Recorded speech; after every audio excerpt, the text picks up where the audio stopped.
আল্লাযী খলাকাল মাউতা, প্রথমে সৃষ্টি করছেন মওতকে। এখন জন্ম যদি না হয়, হায়াত যদি না থাকে, মৃত্যু কিভাবে হবে? মানে কারো যদি জীবন না থাকে তাহলে মৃত্যু কিভাবে হবে? এটা একটা প্রশ্ন। তাহলে আল্লাহ তাআলা প্রথমে হায়াতের কথা না বলে তিনি প্রথমে মওতের কথা কেন বলছেন? এটা হচ্ছে আমাদের প্রশ্ন। কোরআনুল কারীমের অন্যত্রে আল্লাহ রাব্বুল আলামিন মওতের কথাও ঠিক আগেই তিনি বলেছেন। আল্লাহ রাব্বুল আলামিন বলেন, কাইফা তাকফুরুনা বিল্লাহি ওয়া কুনতুম আমওয়াতা ফাআহইয়াকুম সুম্মা ইউমীতুকুম সুম্মা ইউহয়ীকুম সুম্মা ইলাইহি তুরজাউন। আমার আপনার রব মহান রব্বে কারীম আল্লাহ পাক তাবারাক ওয়া তাআলা বলেন, তোমরা কিভাবে আল্লাহ রাব্বুল আলামিনকে অস্বীকার করো? কাইফা তাকফুরুনা বিল্লাহি, তোমরা কিভাবে আল্লাহ রাব্বুল আলামিনকে অস্বীকার করো? ওয়া আহইয়াকুম সুম্মা ইউমীতুকুম ওয়া কুনতুম আমওয়াতান ফাআহইয়াকুম সুম্মা ইউমীতুকুম। তোমরা ছিলে মৃত, তোমরা কিভাবে আল্লাহকে অস্বীকার করো? তোমরা তো মৃত ছিলে, মৃত। ওয়া আহইয়াকুম, আমি তোমাদেরকে হায়াত দিয়েছি। সুম্মা ইউমীতুকুম, তারপর আবার তোমাদেরকে মৃত্যু দান করব। সুম্মা ইউহয়ীকুম, এরপর তোমাদেরকে আবার জীবিত করব। সুম্মা ইলাইহি তুরজাউন, আর তোমাদের সকলকে তার নিকট প্রত্যাবর্তন করতে হবে। আমাদের সবাইকে একদিন আল্লাহর কাছে ফিরে যেতে হবে কিনা? একদিন সকলকে ফিরে যেতে হবে। কেউ কি থাকতে পারবে? থাকার সুযোগ আছে? শক্তি আছে? সামর্থ্য আছে? নাই। সকলকে একদিন আল্লাহর কাছে ফিরে যেতে হবে। এখন দেখেন, এখানেও বলেছেন যে অকুনতুম আমওয়াতা, তোমরা ছিলে মৃত। তার মানে কি? যে প্রথমে মওত সৃষ্টি করছে, অন্য জায়গায় বলেছেন তোমরা মৃত ছিলে। ঘটনা কি? দেখেন, মানুষের হায়াত হচ্ছে দুইটা। হায়াত কয়টা? দুইটা। মৃত্যু দুইটা। বারজাক হবে দুইটা, জন্ম দুইটা। একটু আশ্চর্য হয়েছেন সবাই, জন্ম আবার কিভাবে দুইটা হলো? আমরা তো মায়ের পেট থেকে একবার জন্মগ্রহণ করেছি, তো দুইবার জন্ম কিভাবে হলো? এটা আমার কথা নয়, আল্লাহ তাআলার কথা। আমাদের হায়াত দুইটা, মৃত্যু দুইটা, বারজাক দুইটা, জন্ম দুইটা। এটা কিভাবে? কুরআনুল কারীমে আল্লাহ রাব্বুল আলামিন বলেন, ওয়া ইয আখাযা রাব্বুকা মিন বানি আদামা মিন যুহুরিহিম যুররিয়াতাহুম ওয়া আশহাদাহুম আলা আনফুসিহিম আলাস্তু বিরাব্বিকুম ক্বালু বালা শাহিদনা أن تقولوا يوم القيامة إنا كنا عن هذا غافلين। স্মরণ করুন সেই সময়ের কথা যখন আল্লাহ রাব্বুল আলামিন বনি আদমকে তাদের সন্তানদের পেট থেকে বাহির করলেন। ওয়া ইয আখাযা রাব্বুকা মিন বানি আদম, বনি আদমের সন্তানদেরকে তাদের সন্তানদের পেট থেকে বের করলেন। আদম সন্তানদেরকে যখন তাদের সন্তানদের পেট থেকে বের করলেন, একটু এখানে দোয়াশা আছে যে আদম সন্তানকে তাদের সন্তানদের পেট থেকে বাহির করছে। আমরা এটার ব্যাখ্যা একটু পরে আসছি। বাহির করার পরে আল্লাহ রাব্বুল আলামিন সকলকে সামনে রেখে প্রশ্ন করলেন, আলাস্তু বিরাব্বিকুম, আমি কি তোমাদের রব নই? আমরা সবাই সেখানে বলেছিলাম ক্বালু বালা, আপনি আমাদের রব। আমরা সেখানে সাক্ষ্য দিলাম আপনি আমাদের রব। দুনিয়াতে আসার আগে সকল সন্তান, সকল মানুষ আলমে আরওয়াতে আল্লাহ রাব্বুল আলামিনকে রব হিসেবে স্বীকৃতি দিয়ে এসেছিলাম। আমাদের প্রথম জন্মটা হলো আল্লাহ তাআলা সকল মানুষকে তাদের পিতার পিঠ থেকে বাহির করেছেন। আদম আলাইহিস ইসলামের যে 120 জন বা 120 জোড়া সন্তান দুনিয়াতে এসেছে, আদম আলাইহিস ইসলামের পিঠ থেকে তাদেরকে, আবার তাদের থেকে যারা এসেছেন তাদের পিঠ থেকে তাদেরকে, এভাবে আমাদেরকে বাহির করেছেন আমাদের বাবার পিঠ থেকে। আবার আমাদের উত্তরাধিকারী যারা, আমাদের বংশধর যারা, তাদেরকে বের করেছেন আমাদের পিঠ থেকে। এভাবে করে সকলকে সেখানে বাহির করেছেন। এখন এই বের করার আগে আমরা কিন্তু তখন সেখানে মৃত ছিলাম। আমাদেরকে পিতার পৃষ্ঠদেশ থেকে বাহির করার আগে সকলে কি ছিলাম? মৃত ছিলাম। আমাদের রূহটা আল্লাহ তাআলার কাছে সংরক্ষিত ছিল, এই রূহটা সেখানে ছিল মৃত অবস্থায়। এখন দেখেন, মৃত অবস্থায় থাকার পরে সকলের রূহকে যখন তাদের সন্তানদের বা তাদের পিতার পিঠ থেকে আল্লাহ তাআলা বাহির করছে, বাহির করার পর সামান্য সময়ের জন্য, আংশিক সময়ের জন্য এই রূহের ভিতরে প্রাণের সঞ্চার করেছেন, হায়াত দিয়েছেন। হায়াত দিয়ে আল্লাহ প্রশ্ন করেছেন আলাস্তু বিরাব্বিকুম, শুধু একটা প্রশ্নের জবাব নেওয়ার জন্য, উত্তর নেওয়ার জন্য প্রশ্ন করেছেন, আলাস্তু বিরাব্বিকুম, আমি কি তোমাদের রব নই? আমরা বলেছিলাম ক্বালু বালা শাহিদনা, আপনি আমাদের রব, আমরা সাক্ষ্য দিচ্ছি। এই কথা বলার পরে আবার আমরা মৃত্যুবরণ করলাম। এই কথা বলার পরে আবার সকলকে যার যার স্থানে আল্লাহ তাআলা প্রেরণ করলেন। এই জীবন দেওয়ার পরে রূহের মধ্যে যে হায়াত দিয়েছেন, হায়াত দেওয়ার পরে আমরা জীবিত হলাম। আমরা প্রথম হায়াত পেয়েছি। এই যে হায়াতটা পেয়েছি, এই হায়াতটা হায়াত হিসেবে গণ্য হয় নাই। হায়াত হিসেবে গণ্য হয় নাই কেন? আমাদের হায়াত হচ্ছে সেটা যেটাকে আমরা উপভোগ করতে পেরেছি। হায়াত সেটা যেটাকে আমরা কি করতে পেরেছি? উপভোগ করতে পেরেছি। এখন আমরা উপভোগ করছি কি? মায়ের পেট থেকে দুনিয়াতে আসার পরে মৃত্যু পর্যন্ত যে সময়টা আমরা দুনিয়াতে বেঁচে থাকবো, এই সময়টা আমরা উপভোগ করব। কথা কি আপনারা বুঝছেন? মায়ের পেট থেকে দুনিয়াতে আসার পরে যে সময়টা আমরা দুনিয়াতে বেঁচে আছি, এই সময়টা আমরা কি করব? উপভোগ করব। এটা হচ্ছে আমাদের 1 নাম্বার হায়াত। 2 নাম্বার হায়াত হলো মৃত্যুর পরে কিয়ামতের ময়দানে যখন আল্লাহ তাআলা আমাদেরকে আবার উঠাবেন, উঠানোর পরে সেখানে অনন্তকালের জীবন, কেউ জান্নাতি কেউ জাহান্নামী। যারা জান্নাতে বা যারা জাহান্নামে শাস্তি অথবা নেয়ামত উপভোগ করবে, সেটা হচ্ছে 2 নাম্বার হায়াত। তাহলে হায়াত দুইটার মিল পেয়েছে কিনা? এই দুইটা হায়াত, একটা হলো দুনিয়ার হায়াত আর একটা হলো আখিরাতের হায়াত। কথা বুঝতে পেরেছেন? এটা হলো হায়াতের কথা। এখন জন্মের কথায় আসেন। আমাদের প্রথম জন্মটা হয়েছে আল্লাহ তাআলা আমাদের পিতার পৃষ্ঠ থেকে আমাদেরকে বাহির করেছেন আলমে আরওয়াতে। সেখানে একবার পিতার পিঠ থেকে বাহির করেছেন, সেটা হলো 1 নাম্বার জন্ম। এরপরে দুনিয়াতে আমরা মায়ের পেট থেকে আরেকবার দুনিয়াতে এসেছি, এটা হলো আমাদের 2 নাম্বার জন্ম।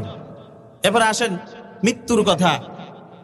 আমরা ওই যে হায়াত দিয়েছেন, সে হায়াতটা যেহেতু উপভোগের ছিল না, শুধুমাত্র টেস্টের জন্য, মানে সামান্য সময়ের জন্য আল্লাহ আমাদের থেকে একটা প্রশ্নের উত্তর নিয়েছেন, সেই জন্য সেই হায়াতটা হায়াত হিসেবে গণ্য হবে না, বরং সে হায়াত দেওয়ার পরে আমরা আবার মরে গেলাম। দীর্ঘ সময় আমরা আল্লাহর কাছে ছিলাম, পিতার পৃষ্ঠে ছিলাম।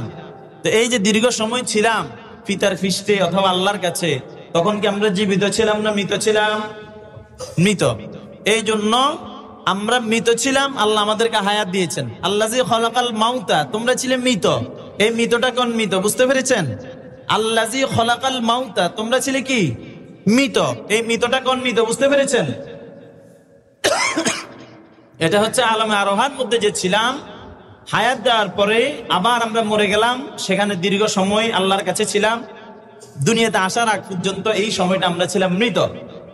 এখন এরপর আল্লাহ তাআলা আমাদেরকে হায়াত দিয়েছেন পিতার মায়ের গর্ভে।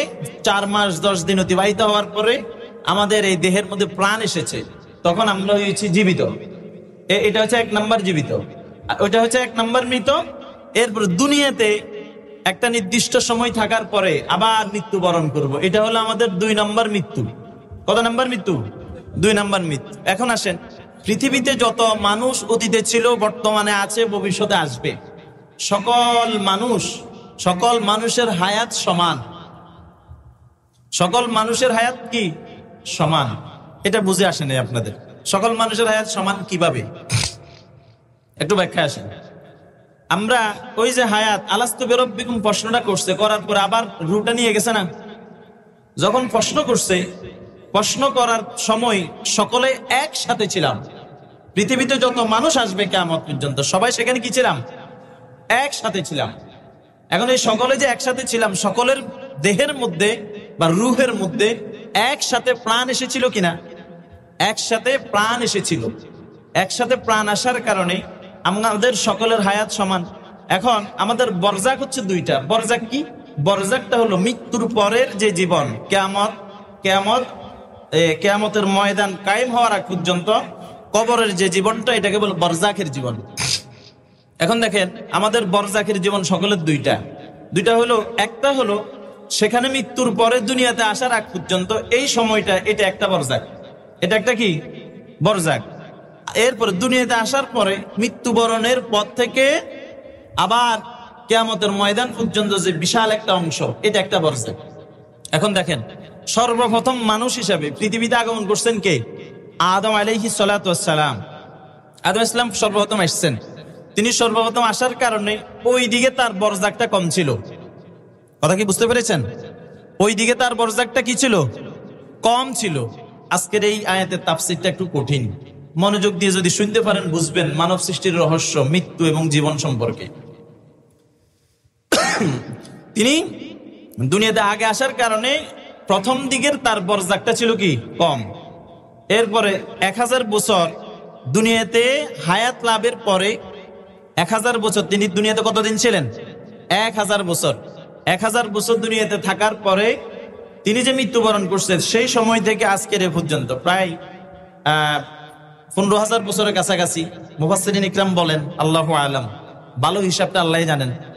যারা মুফাসসিরিন ইকরাম, যারা মুহাক্কিক গবেষক, ওনারা বিভিন্নভাবে গবেষণা করে 15,000 বছর বলেন। 15,000 বছর হিসাব একটা তারা দেন। এখন দেখেন, এই 15,000 বছর তার ইন্তেকালের পর থেকে এখন পর্যন্ত কত হাজার বছর? 15,000 বছর তিনি বরজাকে আছেন, কিয়ামত পর্যন্ত থাকবেন।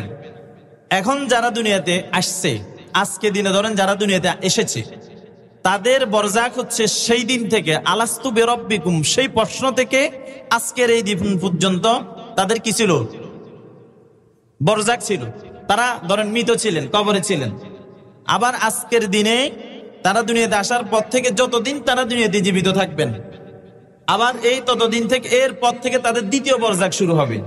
তো এই দিক থেকে তাদের বরজাক কম, আবার এই দিক থেকে তাদের বরজাক বেশি। আর আগে যারা এসছেন ওই দিক থেকে তাদের বরজাক কম, এদিক থেকে তাদের বরজাক বেশি। কথা কি বুঝতে পেরেছেন?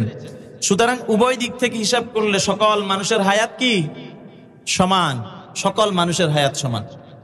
তাহলে আমাদের বরজাক দুইটা, হায়াত সমান, মৃত্যু 2 বার, হায়াত 2 বার, এরপরে জন্ম 2 বার। এই 5টা বিষয় কি আপনারা বুঝতে পেরেছেন? 5টা বিষয় আপনারা বুঝতে পেরেছেন?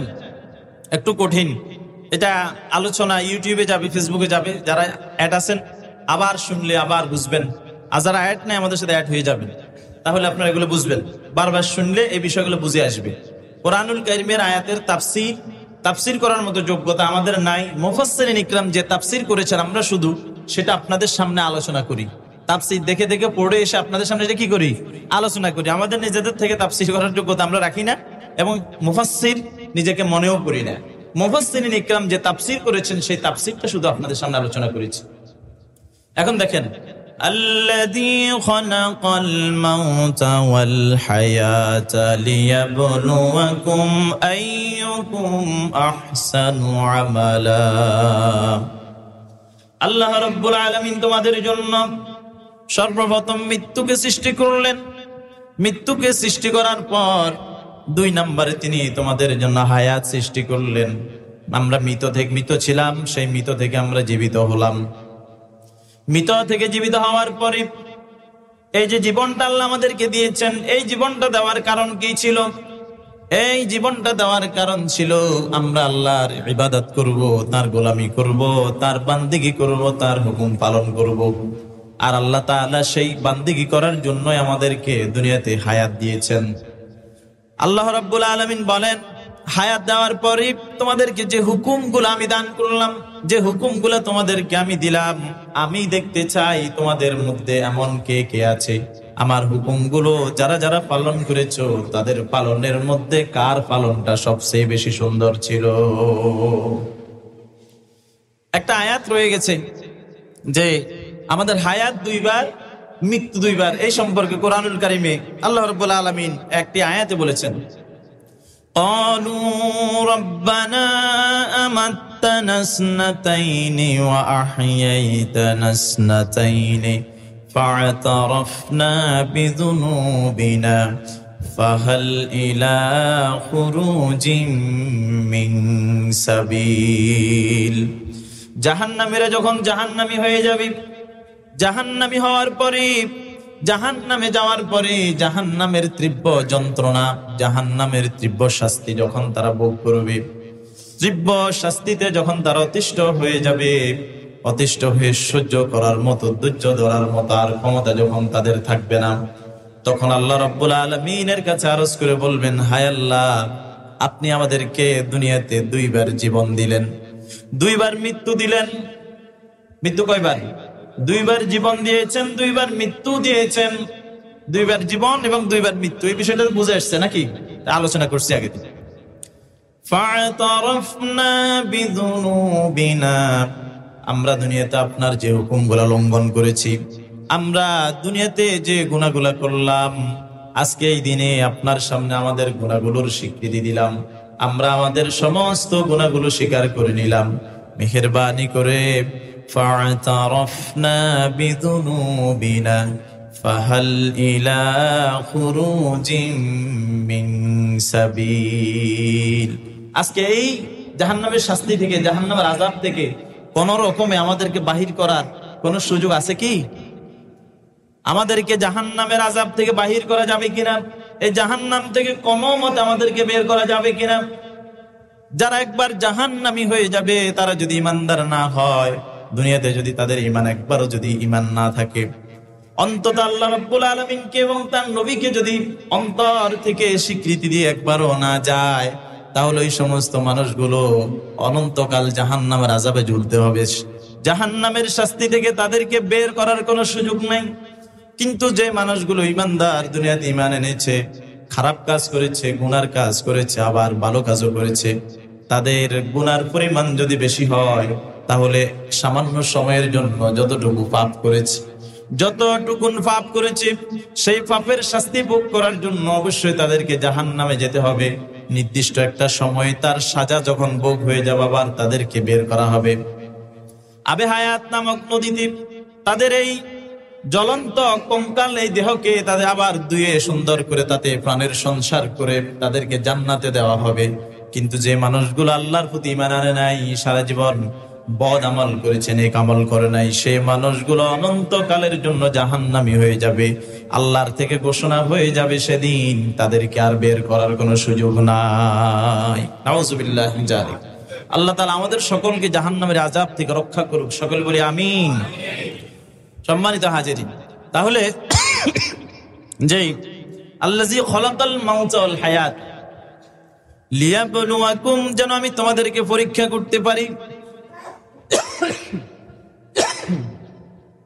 আইয়ুকুম আহসানু আমালা, আমলের দিক থেকে কার আমল সবচেয়ে বেশি সুন্দর।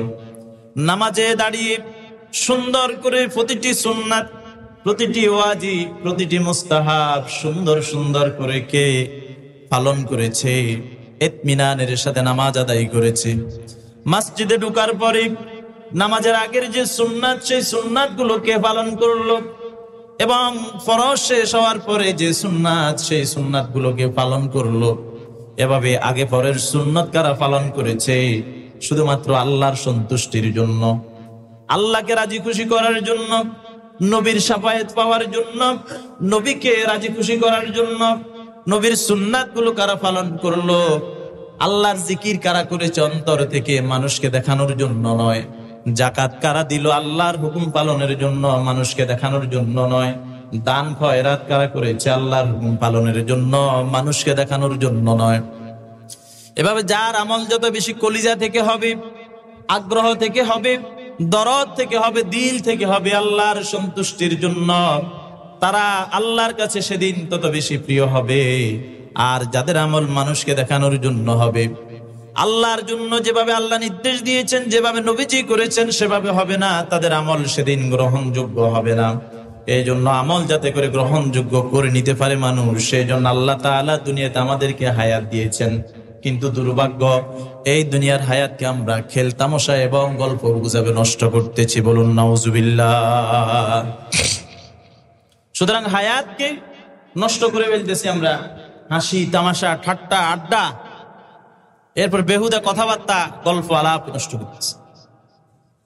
কিয়ামতের ময়দানে এর জন্য আল্লাহর কাছে জিজ্ঞাসিত হইতে হবে। এরপরে 3 নম্বর আয়াতের ব্যাখ্যা আমরা করছিলাম, আজকে 4 নম্বর আয়াত। সুম্মা রজি'ল বাসারা কাররাতাইনি ইয়ানকালিব ইলাইকাল বাসারু খাসিআন ওয়া হুয়া হাসীর। আর আগের আয়াত ছিল যে আল্লাহ তাআলা 7টি আকাশকে তিনি স্তরে স্তরে সুন্দর করে বানালেন মানুষের জন্য। তিনি ছাদ হিসাবে আকাশগুলোকে স্থাপন করলেন মানুষের মাথার উপরে, মানুষ যাতে করে উপকৃত হয়। মানুষদেরকে লক্ষ্য করে আল্লাহ বলেছেন যে আল্লাহর এই সৃষ্টিকে বারবার তুমি আল্লাহ সৃষ্টির দিকে তাকাও, আকাশের দিকে তাকাও, কোন ভুল তোমার চোখে পড়ে কিনা। আজকের আয়াতে সেই কথাই বলা হচ্ছে।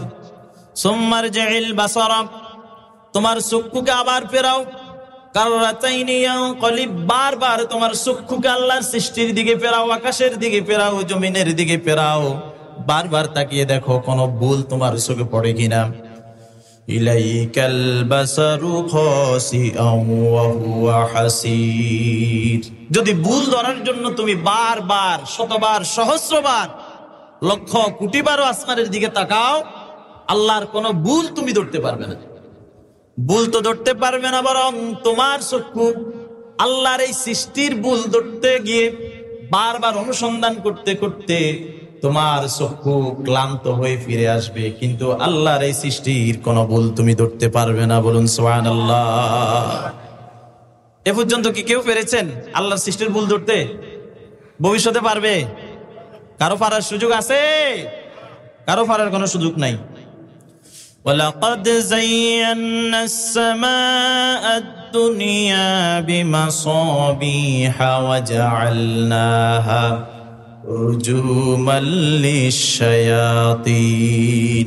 দুনিয়ার যে আকাশ আমরা দেখি, এই আকাশকে আল্লাহ তাআলা আমাদের জন্য, দুনিয়ার মানুষের জন্য তিনি সাজিয়েছেন সুন্দর করে, প্রদীপ দিয়ে, নক্ষত্র দিয়ে, চাঁদ দিয়ে, সূর্য দিয়ে আল্লাহ তাআলা দুনিয়ার আসমানটাকে সাজিয়েছেন মানুষের কল্যাণের জন্য।